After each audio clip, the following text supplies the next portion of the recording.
বিয়ের পূর্বে কোনো মেয়ের গায়ে হাত দিবি না ভাই আমার, খবরদার।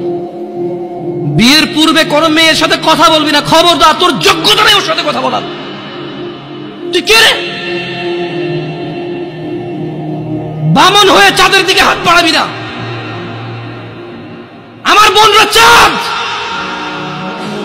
ওয়াল্লাহি যেদিন ইসলামী শাসন আসবে, যেদিন ইমাম মেহেদী আসবে, যেদিন ঈসা আলাইহিস সালাম আবার আসবে, ওনার বোনদের উপর যারা হাত দেবে উনি হাত কেটে ফেলবে।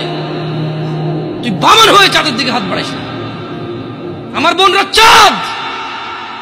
ইসলাম মেয়েদেরকে চাঁদ বলেছে আর তোকে বামন বলেছে। বেটা তুই বেটা ছেঁড়া খাতা শুয়ে লাখ টাকার স্বপ্ন দেখিস, বিয়ের আগে মেয়ের গায়ে হাত দিস?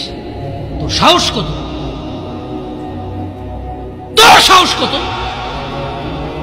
তুই জানিস না মুহাম্মদ সাল্লাল্লাহু আলাইহি সাল্লাম বলছে নেক স্ত্রী দুনিয়াতে যা আছে ওর চেয়ে বেশি উত্তম।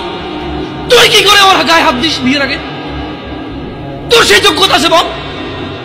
তোকে আল্লাহ জাহান্নামে ফেলবে, তোকে আল্লাহ জ্বলন্ত আগুনে নিক্ষিপ্ত করবে, তোর শরীর পচবে, তোর শরীরের গন্ধে জাহান্নামীরা থাকতে পারবে না। তোকে আল্লাহ এত নিকৃষ্ট শাস্তি দেবে। কেন? কারণ তুই এত বড় জঘন্য কাজে লিপ্ত হয়েছিস।